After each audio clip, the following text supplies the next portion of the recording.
We've all been there, right? You build this awesome application, it looks great, but the second you try to load a big chunk of data, everything just stops. The screen flickers, the whole app freezes up, and your masterpiece suddenly feels broken. Well, today, we're going to fix that. We're going to turn that frustrating freeze into a totally fluid, professional-grade experience. And I'm not kidding. That's the wild part. For this incredibly common, super frustrating problem, the solution is often sitting right there, waiting for you, and it's just two simple lines of code. It sounds too good to be true, but stick with me. This is one of those things that changes how you write UI code forever. So let's start where every good investigation begins, at the crime scene. This is that exact moment your app's performance just dies. The user experience is the victim here, and the flicker and the freeze, well, those are the telltale signs of the crime. So what's the actual cause of death here? Well, when you're trying to dump thousands of items into a list, you get trapped in a vicious cycle. For every single item you add, the UI control feels this need to repaint itself. It redraws everything, and when you do that thousands of times in a row, you get that classic flicker and a totally locked up, unresponsive application. To really solve this mystery, we have to pop the hood and see what's going on with the engine. We need to understand the fundamental architecture that's causing this mess in the first place. This isn't really a bug. It's a feature that's just doing its job way too enthusiastically. So let's get to the investigation. Our first clue is a core concept called T-strings. Now, it's super important to understand that T-strings itself doesn't hold any data. Think of it like a blueprint for a building. The blueprint tells you there will be doors and windows and where they go, but it's not the actual house. T-strings defines the rules, how to add a string, how to delete one, but it says absolutely nothing about how those strings are actually stored. And that brings us to this key distinction. On one side, you have T-strings, the contract, the blueprint. On the other, you have T-string list. That's the most common implementation, the actual house built from the blueprint, which stores all the strings in memory. Now here's the kicker. UI controls, like a list box, often use their own special version of T-strings that talks directly to the operating system.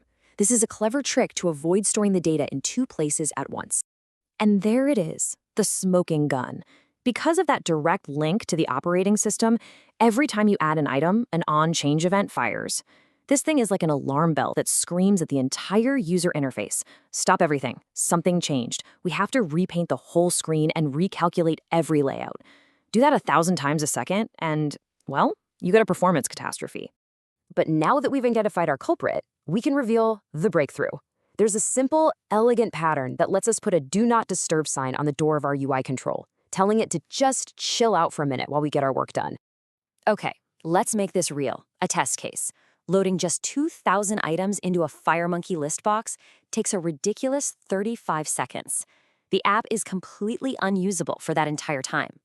So with our two little lines of code, what are we hoping for? Maybe we can cut it in half? Get it down to 10 seconds?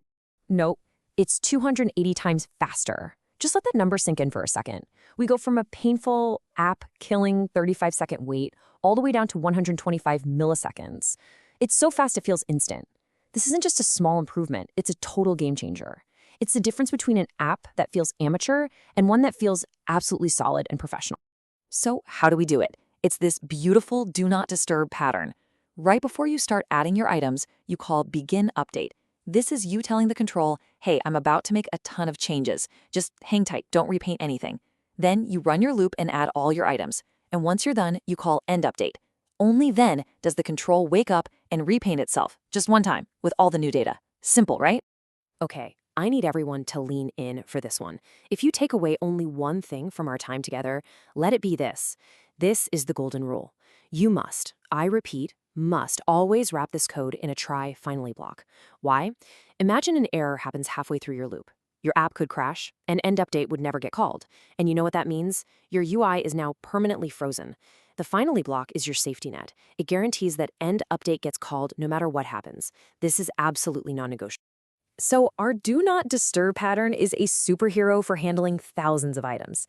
But what if the job is bigger? What if we're talking about hundreds of thousands or even millions of records? Well, for that, we need to think bigger. We need to go to the next level. The hard truth is, when you get to massive data sets, you simply can't load everything into memory. Even if you use Begin Update perfectly, just the act of creating millions of string objects is going to crush your performance and eat up all your RAM. The problem is no longer about repainting, it's about pure data management. And the ultimate answer to this challenge is a beautiful architectural pattern called virtualization. This is a total paradigm shift.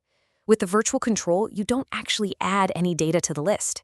You just tell it, hey, just so you know, I have a million items ready to go. The list stays empty. Then, as the user scrolls, the control asks your code, on demand, okay, I'm showing item number 750,000 right now. What text should I display? You only ever provide the data for the handful of items that are visible on screen. It's an incredibly powerful way to handle practically infinite datasets. It's brilliant. And this table really says it all. Look at this. Loading 100,000 rows the standard way? It's slow, eats a ton of memory, and your UI is a flickering mess.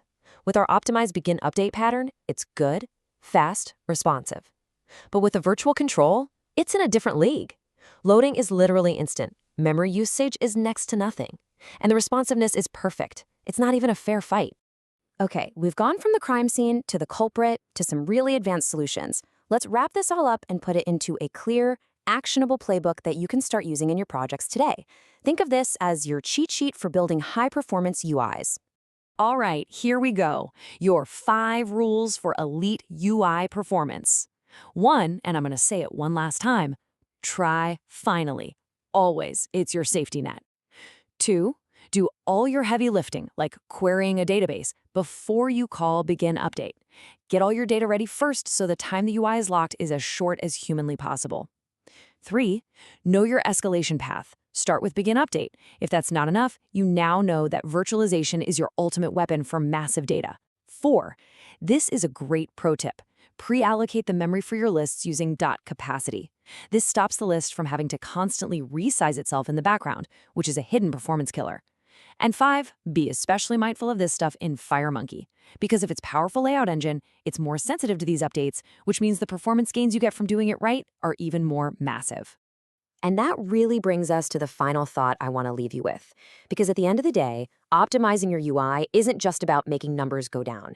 It's about craftsmanship. It's about respecting your users' time and giving them an experience that feels solid and professional. So the real question is peak performance just a box you check, a destination you arrive at? Or is it more of a mindset, a continuous journey of learning and refining your craft? Something to think about.